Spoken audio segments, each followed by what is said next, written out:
எழுத்தாளர் வேல ராமமூர்த்தி அவர்களின் குற்ற பரம்பரை பகுதி 40. நாகமுனிக்கு உயிர் கலங்கியது. தன் தவப்பயனை சீர்குலைக்க கெட்ட விதியொன்று விளையாடத் தொடங்கிவிட்டதாக அஞ்சினான். எத்தனை ஆண்டுகால தவம்! காட்டிலும் மலையிலும் கால் நடந்த தூரம் கொஞ்சமா? வைரங்களும் வைடூரியங்களும் தனக்கு கிடைப்பதாயிருந்தால் இதற்குள் கண்ணில் பட்டு இருக்க வேண்டும். ஒருவேளை ஹசார்தினார் ஏதும் சதி செய்கிறானா? அவனைத் தவிர யாருக்கு தெரியும் இந்த விவரம்? இடையில் அந்த குதிரைக்காரன் ஒருவன் வந்தானே, அவனுக்கு தெரியுமோ? வாயில் நுரைதல்ல குடிலுக்குள் வந்து சேர்ந்தான் நாகமுனி. சுழிக்காற்றாய் படியேறி குடிலின் கதவு திறந்தான். வாழைத்தண்டு போல படுத்திருக்கும் வஜ்ராயினியின் கால் மாட்டில் உட்கார்ந்திருந்தான் ஹசார்தினார். தன் காவல் வேளையில் கண்ணும் கருத்துமாய் இருக்கிறான். இவனை எப்படி சந்தேகப்படுவது? ஆனாலும் எப்போதுமில்லாத வகையில் இன்று நெஞ்சு பதைக்கிறதே. விடிந்ததிலிருந்து ஹசார்தினாருக்கும் இனம் புரியாமல் நெஞ்சு படபடுத்து கொண்டிருந்தது. ஆபத்தை முன்னுணர்த்தும் பதபதைப்பு. ஆபத்து வைரங்களுக்கா, வஜ்ராயினிக்கா அல்லது தனக்கா? நாகமுனி திரும்பி வெளியே நடக்க ஹசார்தினார் அவனை பின்தொடர்ந்தான். நாவல் மரங்களை தாண்டி இருவரும் போய் நின்றார்கள். என்ன பேசுவதென்று நாகமுனிக்கு தோன்றவில்லை. குற்றம் சாட்டி பேசுவதா, கோபப்பட்டு பேசுவதா? எதை பேசினாலும் வஜ்ராயினியின் காதில் விழுந்துவிடக்கூடாது. ஹசார்தினாரே ஆரம்பித்தான். நாகமுனி, உன் மனக்கலக்கம் எனக்கு புரிகிறது. ஏனோ என் மனசும் கலக்கம் கொண்டு தவிக்கிறது. நீ தேடி அலையும் வைரங்கள் கண்ணில் படும் காலம் நெருங்கிவிட்டதாகவே உள்மனது சொல்கிறது. அதை கண்டடைய வேண்டிய பொறுப்பு உனக்குத்தான். நாகமுனி சீற்றமுற்றான். பொறுப்பை என்மேல் சாற்றிவிட்டு நான் படும் அவஸ்தைகளை நீ வேடிக்கை பார்க்கிறாய். ஹசார்தினார் சிரித்தான். நமக்குள் என்ன ஒப்பந்தம்? வைரங்களை நீ கண்டடைய வேண்டும், வஜ்ராயினியின் கண்ணிமையை நான் காப்பாற்றித் தர வேண்டும், இதுதானே? அதெல்லாம் சரி, இன்னும் எத்தனை காலம்தான் தேடித் திரிவது? அது உன் தவக்குறைபாடு. ஹசார்தினார், என் தவத்தின் மீது பழியை போட்டு நீ விலகிவிடாதே. நாகமுனி சத்தமிட்டான். குடிலுக்குள் படுத்திருந்த வஜ்ராயினி மெல்ல எழுந்து வாசலுக்கு வந்து பார்த்தாள். இடையில் வந்த குதிரைக்காரனிடம் நீ என்ன சொன்னாய்? வஜ்ராயினியை பார்க்க இனிமேல் வராதே என்றேன். வைரங்களை பற்றி சொன்னாயா? நாதமுனி, நன்றாக கேட்டுக்கொள். நிஜாம் தேசத்து ஹிஸ்ரர் இனம் என் இனம். ஆணுமில்லாமல் பெண்ணுமில்லாமல் பிறந்ததாலேயே கொடுத்த வாக்கை காப்பாற்ற நான் இத்தனை சிரமப்படுகிறேன். பொங்கி முளைக்கும் வஜ்ராயினியின் பருவ ஆசைகளை சூட்டுக்கோளால் பொசுக்கும் பாவத்துக்கு ஆளாகி நிற்கிறேன். துக்கம் அடைக்க நிறுத்தியவன் வைரங்களை தேடி அடை. முடியாவிட்டால் என்னையும் வஜ்ராயினியையும் இப்போதே கொன்று போடு. முகத்தை மூடிக்கொண்டு ஹசார்தினார் அழுதான். இவர்கள் பேசிக்கொள்வது எதுவும் வஜ்ராயினிக்கு விளங்கவில்லை. ஹசார்தினாரின் தலையில் ஆறுதலாய் கை வைத்த நாகமுனி திரும்பி காட்டுப்பாதையில் நடக்க ஆரம்பித்தான். வஜ்ராயினி படியிறங்கி ஓடி வந்தாள். நாம் பேசிக்கொண்டிருப்பதை வஜ்ராயினி கேட்டிருப்பாளோ? ஹசார்தினார் கண்களை துடைத்தபடி பதறினான். என்ன பேசுகிறீர்கள்? என்னை பற்றித்தானே பேசுகிறீர்கள்? ஹசார்தினாரின் கையை பிடித்து கேட்டாள். ஹசார்தினாருக்கு வாய் எழவில்லை. நான் யார்? நீங்களெல்லாம் யார்? என்னை ஏன் வளர்க்கிறீர்கள்? தோளை உலுக்கினாள். தவம் என்கிறீர்கள், வைரம் என்கிறீர்கள், ஏதேதோ பேசி என்னை ஏமாற்றுகிறீர்கள். இடையில் வந்த இளைஞனும் ஏமாற்றுக்காரன். எல்லோரும் ஏமாற்றுக்காரர்கள். குலுங்கி குலுங்கி அழுதாள். கரை நடுக ஓடி ஆற்றுப்படுகையில் இறங்கினாள். நீரணைந்து ஓடும் பன்னீர்பூ மரத்தடி கல் திண்டில் அமர்ந்து கொண்டாள். முழங்கால்களுக்கு இடையே தலை கவிழ்ந்து கண்ணீர் ஓட ஆடை நனைத்தாள். வஜ்ராயினியின் கேள்விகளுக்கு பதிலேதும் சொல்ல முடியாத ஹசார்தினார் குடிலுக்குள் வந்து குப்பர படுத்துக்கொண்டு அழுது தீர்த்தான். பறக்கும் கழுகு பாதை காட்ட வில்லாயுதத்தின் குதிரை சம்பங்கி ஆற்றங்கரை அருகே வந்து சேர்ந்தது. நாவல் மரத்தோரம் குதிரையை நிறுத்தி இறங்கியதும் வில்லாயுதத்தின் தோளில் வந்து அமர்ந்தது கழுகு. ஜொலிக்கும் வைர கரியை வில்லாயுதத்தின் முதுகுக்கு நேராக அசைத்தது. குதிரையின் நெடி எறிந்த மான் குடிலுக்கு பின்னாலிருந்து வெளிப்பட்டது. கொம்பூதி ஓடைக்கரையில் கையும் களவுமாக பிடிபட்ட கயவன் மறுபடியும் வந்திருக்கின்ற செய்தி சொல்ல கரையிறங்கி ஓடியது மான். பன்னீர்பூ மரத்தடியில் உணர்ச்சி பெருக்கள் உட்கார்ந்திருந்த வஜ்ராயினிக்கு மானின் செய்தி ஏறவில்லை. தலை நிமிராமல் அழுது தீர்த்து கொண்டிருந்தாள். மான் பரிதவித்தது. கரையிறங்கி வந்து கொண்டிருக்கும் வில்லாயுதத்தின் முகம் பார்க்க விரும்பாத மான் கரையேறி விலகி ஓடி குடிலுக்கு பின்புறம் போய் படுத்து கொண்டது. சம்பங்கி ஆற்று மீன் கூட்டம் வஜ்ராயினிக்கு ஆறுதலாய் கூடி கிடந்தன. பளிங்கு நீர் சலசலத்து ஓடிக்கொண்டிருந்தது. பன்னீர் பூமரம் மௌனம் காத்தது. மழைக்காற்று நின்று நிதானித்து நெளிந்தது. வெள்ளை மேகங்கள் நிறம் மாறிக்கொண்டிருந்தன. முழங்காலுக்குள் முகம் புதைத்து அழுது கொண்டிருந்தாள் வஜ்ராயினி. உச்சி முதல் உடம்பெல்லாம் வைரங்கள் கொட்டின. இவை பன்னீர் மரத்து பூக்கள் அல்லவே என திகைத்தாள். வைரத்தை உலுப்பி வஜ்ராயினி மீது அபிஷேகம் செய்து கொண்டிருந்தான் வில்லாயுதம். சம்பங்கி ஆறு முழுக்க சுழன்று நீந்தி மீன் கூட்டம் துள்ளாட்டம் போட்டு துள்ளியது. குடல் தெரித்து கந்தன் செத்த விவரம் லாரிக்குள் அடைபட்டிருந்த பெரும்பச்சேரி சனத்துக்கு தெரியவில்லை. சுற்றி அடைப்பு. கந்தன் பொஞ்சாதி ஆள்களோடு ஆள்களாக லாரிக்குள் உட்கார்ந்திருந்தாள். கல்யாணமாகி 2 மாசம் கூட ஆகல. காலத்தி கோயிலுக்கு முன்னால் பிணமாகி கிடந்த கந்தனை அப்படியே போட்டுவிட்டு திருவேட்டையும் 4-5 பேரும் லாரியை விரட்டி கொண்டே ஓடி வந்தார்கள். கையிலே ஒரு ஆயுதம் கிடையாது. உழவு கட்டிகளை எடுத்து எரிந்து கொண்டே வந்தார்கள். தவித்து நின்று விட்டார்கள். கஞ்சி கொதித்து முடாக்களை இறக்கினார்கள். கொம்பூதி வர வெட்டி முடிக்க எத்தனை நாளாகும்? பெரும்பச்சேரி ஆளுகளும் சேர்ந்தா 3 நாள்ல லாரி போகும் ஏசமா. ஓ, 3 நாள் ஆகுமா? ஆகட்டும் ஏசமா. கொம்பூதிக்காரன் கொடுமைய 30 வருஷமா அனுபவிச்சிட்டோம். 3 நாள் பொறுக்க மாட்டோமா? ஏகாம்பரம் சிரித்து கொண்டார். முள்ளு வெட்டுற ஆளுகளுக்கு 3ஆவது நாள் கறியின் சோறு ஆக்கி நான் போடுறேன் ஏசமா. சுப்பையா தாராளமாக இருந்தார்.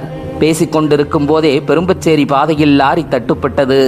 கால்வழியே ஏறிய கட்டரும்பை தட்டிவிட்டபடி பகதூர் எழுந்தார். பெரும்பச்சேரிக்காரனுக்கு மோசமான பயலுக தான் ஏசமா. வந்து நின்ற லாரியின் முன் கண்ணாடி நொறுங்கி இருப்பதை கண்டதும் பகதூரின் முகம் சுழித்தது. லாரியிலிருந்து குதித்து இறங்கிய சார்ஜென்ட் நேரடியாக பகதூரிடம் வந்தான். பகதூர் லாரியை விரல் நீட்டி என்னாச்சு என்றார். துரை, ஒருத்தன் லாரியை மறிச்சு கல்லெடுத்து எரிஞ்சு கண்ணாடியை நொறுக்கிட்டான். அவனை என்ன செஞ்ச? லாரியை ஏத்து கொண்டுட்டேன் துரை.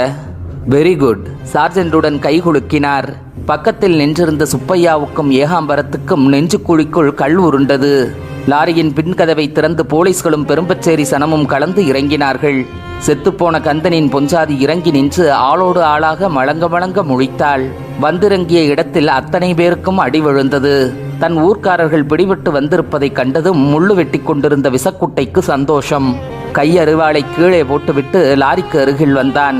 கூட்டத்துக்குள் நின்ற துருவன் விஷக்குட்டையை பார்த்ததும் துரோகி பயலே பல்லை கடித்தான். நெருங்கி வந்த ஏகாம்பரம், கொம்பூதிக்காரன் பேச்ச கேட்டு கம்பெடுத்து வந்தீங்களே, கண்ட பயன் என்ன? ராகம் போட்டு இழுத்தார். பட்டினி கிடந்ததுதான் பலன். பதில் சொன்ன விசக்குட்டை, அது கிடக்கட்டும் சாமி, இப்ப என்ன வேலை? கேட்டு முடிக்கவில்லை. சுப்பையா, அந்த கொம்பூதிக்காரனுக்கு உங்க கையால குழி வெட்டுற வேலை. நாக்கை சுழித்து போட்டு பேசினார். விசக்குட்டைக்கு சிரிப்பு தாங்க முடியல. இந்த கூத்துகளை கண்டு ஆணும் பொண்ணும் அத்தனையும் முழிக்க போலீஸ்கள் லத்தியை சுழற்றினார்கள். துருவனுக்கு மண்டையில் அடி, சிகப்பிக்கு முதுகிலே அடி, கந்தன் பொண்டாட்டிக்கு பின்புறத்தில் அடி. வாய்விட்டு கத்திக்கொண்டு சனம் முன்னே பின்னே மருக அத்தனை சத்தத்தையும் மீறி திடீரென மரண ஓலமிட்டபடி சுப்பையா கீழே சாய்ந்தார். சுப்பையாவின் நடு நெஞ்சில் ஒரு வளரி ஆழமாக இறங்கி இருந்தது. பகுதி 41. எங்கிருந்தோ பறந்து வந்த வளரி சுப்பையாவின் நடுநெஞ்சில் இறங்கி இருந்தது. கருவேலம் உள்ளுக்காடு அதிர ஒரே ஒரு ஓலமிட்டு சாய்ந்தவர்தான். வாக்குமூலம் கொடுக்கக்கூட உயிரோடு இல்லை. சுற்றிலும் முள்ளுக்காடு. எங்கிருந்து வந்தது வளரி? இத்தனை சனக்கூட்டத்துக்கு மத்தியில் நின்ற சுப்பையாவின் நடுநெஞ்சை கச்சிதமாய் குறிவார்த்தவன் எவன்? பிடுங்க முடியாத ஆழத்தில் பதிந்திருந்த வளரி இரத்தப்போக்கில் நனைந்து ஊறிப் போயிருந்தது. முள்ளு வெட்டி கொண்டிருந்த அத்தனை சனமும் அப்படியே போட்டுவிட்டு ஓடி வந்து கூடியது. ஐயோ என அடித்து அழ யாருக்கும் மனம் கூடவில்லை. சுப்பையாவின் யோக்கிதை தனியே கிடந்தது. லத்தியால் வளைத்து அடித்து கொண்டிருந்த பெரும்பச்சேரி சனத்தை விட்டுவிட்டு போலீஸ் ஒதுங்கியது. வெள்ளைக்காரன் கூப்பிட்ட தைரியத்தில் விளையாட்டு போக்கில் முள்ளு வெட்ட வந்த பெருநாழி கூட்டத்திற்கு அடிமடியில் தீ எறிந்தது. கொம்பூதிக்காரனை பத்தி நமக்கு இன்னைக்கு நேத்தா தெரியும். அவன் மம்புக்கு போக மாட்டான், வச்சகால எடுக்கவும் மாட்டான். கொம்பூதி பகை நமக்கு தேவையில்லை. எல்லோருக்கும் உரைத்தது. ஊரை பார்த்து ஓட்டத்தில் கிளம்பினார்கள். குறுக்கே மறித்த போலீஸ்களை பிடித்து தள்ளிவிட்டு ஓடினார்கள். அடுத்த குறி தான் என ஏகாம்பரத்துக்கு தெரிந்து போக 2 கைகளாலும் நெஞ்சை பொத்தி கொண்டார்.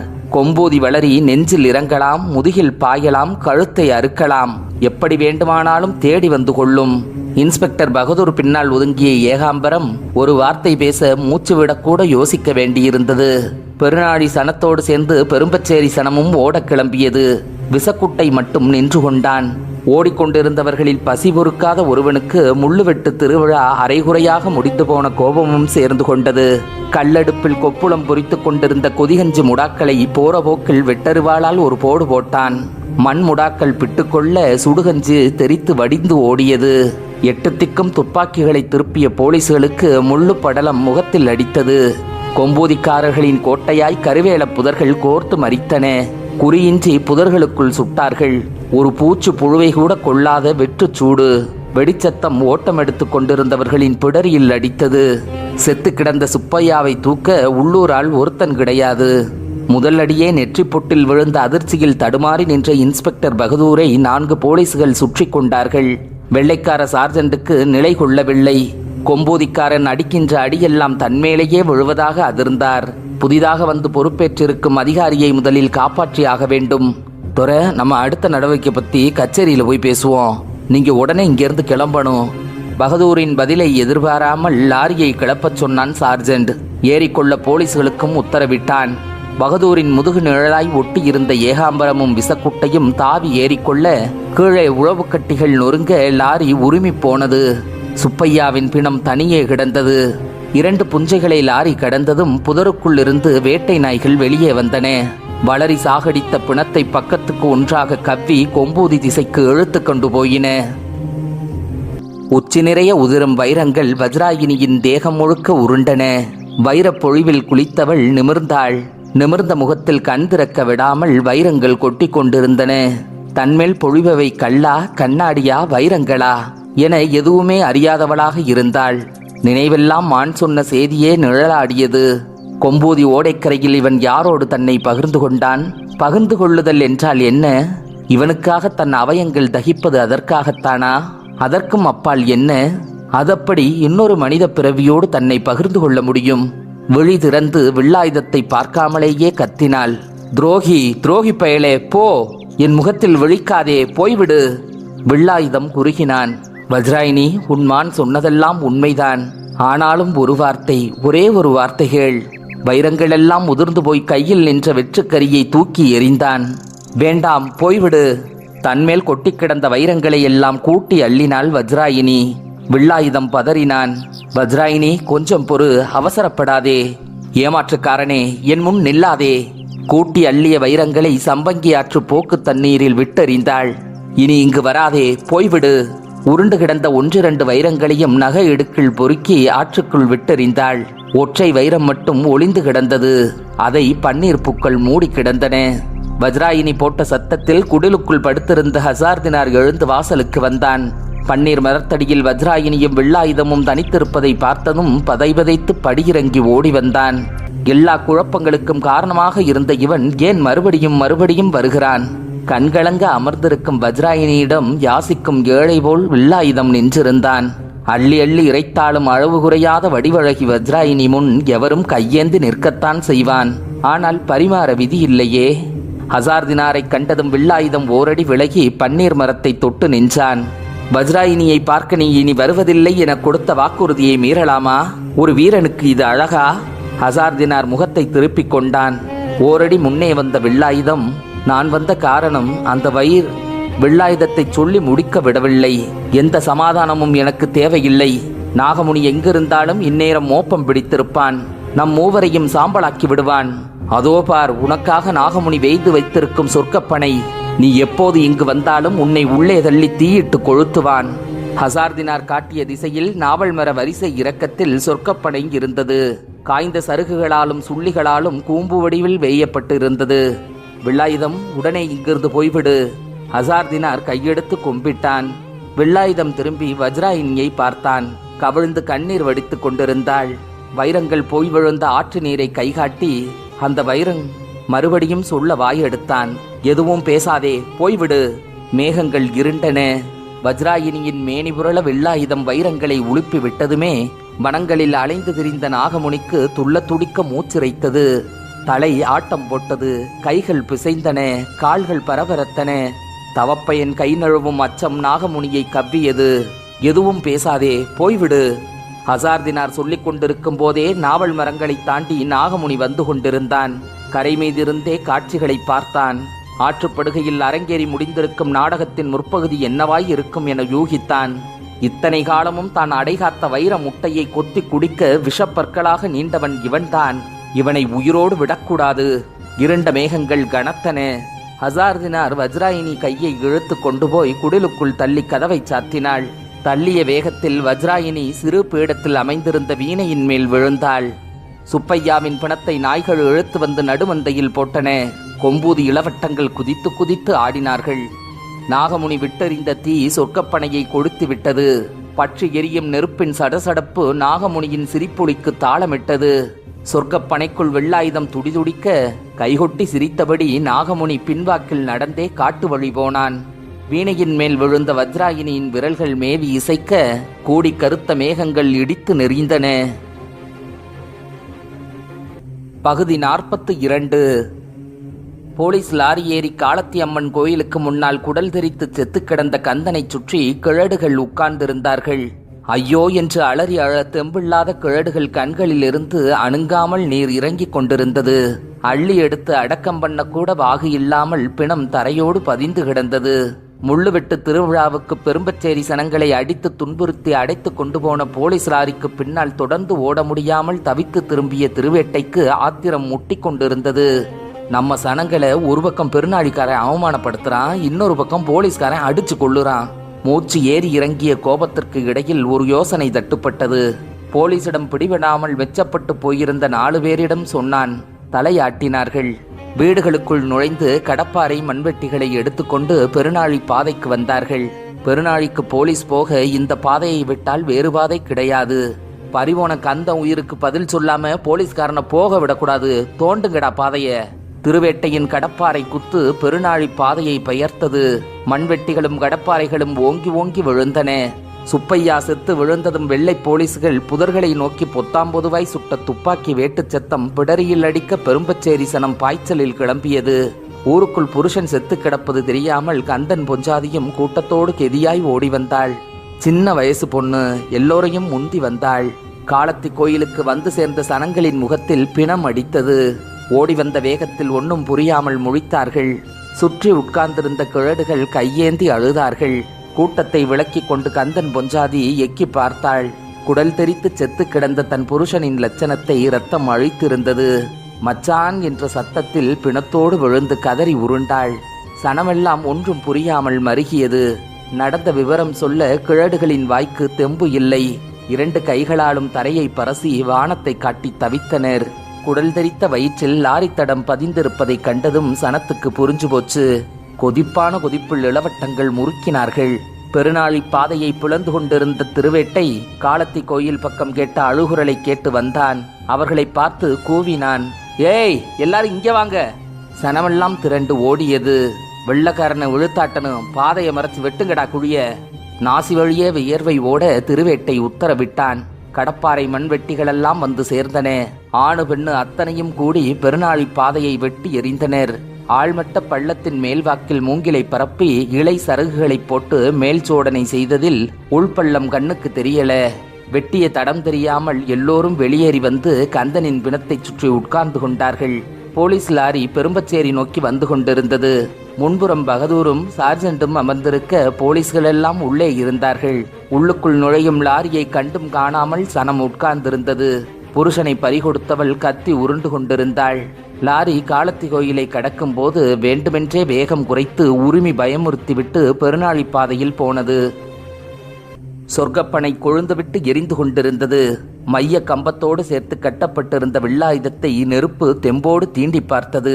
வஜ்ராயினி பற்றிய கனவெல்லாம் கூடி சுட்டது. சம்பங்கி ஆற்றங்கரை குடிலே மர்மம் நிறைந்ததாய் இருக்கிறது. வஜ்ராயினி ஆசைக்குரியவளாய் இல்லை, பூஜைக்குரியவளாய் இருக்கிறாள். இங்கு வந்து நிற்கும் போதெல்லாம் குற்றம் இழைத்தவனைப் போல கூனி குறுகி நிற்க வேண்டியிருக்கிறது. சொர்க்கப்பனைக்குள் கட்டி வைக்க நாகமுனி இழுத்து வந்தபோது ஒரே அடியில் அவனை வீழ்த்தி இருக்கலாம். எங்கே போனது என் பலம்? கொம்பூதிசனம் நித்திய கண்டம் பூர்ண ஆயுளாக செத்து பிழைத்து கொண்டிருக்கும் போது எனக்கு இந்த கனவு சஞ்சாரம் தேவையா? சீ, இது என்ன மானக்கேடு! யாரோடும் பொருந்தாத இவர்கள் எக்கேடும் கெட்டு போகட்டும். இனி இந்த திசை பக்கமே திரும்பி பார்க்க கூடாது. இப்போதைக்கு தப்பிப்போவதே முக்கியம். மைய கம்பத்தை தூணோடு அசைத்தான் வெள்ளாயுதம். எவனும் எரிந்து தொலையட்டும் என்று விட்டுவிட வேண்டியதுதானே. என் உயிர் ஏன் இப்படி துடிக்கிறது? திரும்ப திரும்ப அவன் இங்கு ஏன் வந்து தொலைந்தான்? அவனை கண்டதும் மறுபடி ஒட்டி கொள்கிறதே மனசு. யார் இவன்? எங்கிருந்து வருகிறான்? பன்னீர் மரத்தடியில் ஏதோ சொல்ல வாய் எடுத்தானே, ஏன் அடைத்தோம்? என் கையில் கிடைத்த ஒற்றைப்பிடி கயிறு இவன்தானே. இவன் எரிந்து செத்தால் அந்த கயிறு அருந்து போகுமே. பிரவகித்த வீணையின் நாதம் வானப்பரப்பெங்கும் அலைந்தது. மின்னல் வெட்டி மேகங்கள் ஊற்றத் தொடங்கின. ஹசார்தினார் செய்வதறியாது திகைத்தான். சின்னஞ்சிறுசுகளை இப்படி சித்திரவதை செய்யலாமா? எந்த காரணம் கொண்டும் நான் கொடுத்த வாக்கு பிறழ முடியாது. வைரங்களை நாகமுனி கண்டடைந்து வஜ்ராயினியை நரவழி கொடுப்பது என்பது ஒரு விதி. ஹசார்தினார் திணறினான். ஏன், இன்னொரு விதியும் இருக்கிறது.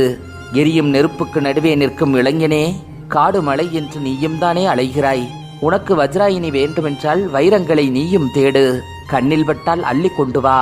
வெறிபிடித்த நாகமுனியின் காலடியில் கொட்டி தொலைத்துவிட்டு வஜ்ராயினியை உன் தோள் மீது தூக்கி வைத்து கொண்டு போ. நானும் உங்கள் இருவருடன் கிளம்பி வந்து காலமெல்லாம் கால்பிடித்து சேவகம் செய்கிறேன். ஹசார்தினார் மேலும் திணறினான். பெருமழை கொட்டியது. வீணையின் நாதம் மெல்ல சுருங்கியது. ஹசார்தினார் எழுந்து வாசலுக்கு ஓடினான். சொர்க்கப்பனை தீ அணைந்து மழை நீரில் கரிசாம்பல் கலந்து ஓடியது. வஜ்ராயினியும் எழுந்து வாசலுக்கு வந்தாள். சொர்க்கப்பனையின் மையத்தில் தான் பிணைக்கப்பட்டிருந்த கம்பத்தை பெயர்த்து எரிந்து கொண்டிருந்தான் வில்லாயுதம். கொட்டும் மழையில் வஜ்ராயினி படியிறங்கி ஓடினாள். அத்தனை கட்டுகளையும் அறுத்து எறிந்த வில்லாயுதம் திரும்பி பார்க்காமல் குதிரை நோக்கி நடந்து போனான். கனவுகளை துறந்த பிறகு தரைவாவிய கால்கள் பலம் கூடி போயிருந்தன. மழையில் நனைந்த கழுகு குன்றி போயிருந்தது. ஆளுயர பள்ளத்துக்குள் போலீஸ் லாரி தலைகுப்பர கவிழ்ந்து கிடந்தது. முன்னால் அமர்ந்து வந்த இன்ஸ்பெக்டர் பகதூருக்கு நெற்றியில் இரத்த வெட்டு. வெள்ளைக்கார சார்ஜென்ட்டுக்கு இடது தோள்பட்டை இறங்கி போனது. லாரியை ஓட்டி வந்தவனுக்கு மணிக்கட்டு முறிந்து தொங்கியது. பூட்டிய லாரி கதவுக்குள் அடைத்து வந்தவர்கள் ஒருவர் மேல் ஒருவர் விழுந்து புரண்டார்கள். எல்லோருக்கும் கீழே கிழட்டு போலீஸ் மாட்டிக்கொண்டு அலறினார். சுப்பையாவை பிணமாக பார்த்துவிட்டு வந்த அதிர்ச்சி களையாமல் இருந்த ஏகாம்பரம் லாரி தலைகுப்பர கவிழ்ந்ததும் மதிகலங்கி போனார். எவன் எக்கேடு கட்டா நமக்கென்ன, கொம்பூதி விவகாரத்துல இனிமேல தலையிடவே கூடாது என்கின்ற முடிவுக்கு வந்தார். இவ்வளவு அடைப்புக்கும் இடையில் விசக்குட்டைக்கு சிரிப்பு பொத்து கொண்டு வந்தது. கதவை திறந்து கொண்டு வெளியே குதித்த போலீஸ்கள் உள்ளே சிக்கியிருக்கும் துரைமார்களை காப்பாற்ற கதவை உடைத்தார்கள். பகதூரின் நெற்றியில் ரத்தம் ஒழுகி கொண்டிருந்தது. சார்ஜென்டின் இடது கையை பிடித்து இழுத்ததும் அலறினார். பெரும்பச்சேரிக்காரன் மேல் போலீஸ்காரர்களுக்கு கோபமான கோபம். பெரும்பச்சேரிக்காரன் வேலைதான் இது. 4 போலீஸ்கள் தவிர மற்றவர்களெல்லாம் பாய்ந்து காலத்தி கோயிலுக்கு ஓடினர். ஒரு பிள்ளையை கூட காணோம். கந்தனின் உடல் மட்டும் குடல் தெரித்து கிடந்தது. செத்தவனின் பொஞ்சாதியை கூட காணோம். லாரி காலத்தி கோயிலை கடந்ததுமே திருவேட்டை அத்தனை சனங்களையும் காட்டுவாக்கில் கிளப்பி விட்டிருந்தான். கிழடுகளையும் கைத்தாங்களாக இழுத்து கொண்டு போயிருந்தான். புருஷனை கொன்ன மாதிரி என்னையும் கொல்லட்டும், நான் வரமாட்டேன் என்று பிடிவாதம் பிடித்த கந்தன் பொஞ்சாதியை வலுக்கட்டாயமாக கூட்டிப்போய் ஓடை காட்டுக்குள் ஒளிய வைத்தார்கள். குடிசைக்குள் புகுந்து தேடிய போலீசுகள் கையில் பானையும் சட்டிகளும் கிழிந்த பாய்களும் தான் சிக்கின. உயிர் கொண்ட பொருள் ஒண்ணு கூட கிடைக்கல. நெற்றியில் ரத்தம் ஓட நிற்கும் துரையை பார்த்ததும் கிழட்டு போலீஸுக்கு ஆத்திரம் பொறுக்கல. இது நாள் வர கொம்பூதிக்காரன் கூட போலீஸோட நேருக்கு நேரம் மோதுனது கிடையாது. இந்த பெரும்பச்சேரிக்காரன் சுழிவா கை வச்சுட்டானே. இன்ஸ்பெக்டர் பகதூர் நெற்றி சுழித்து பெரும்பச்சேரியை ஒரு பார்வை பார்த்தார்.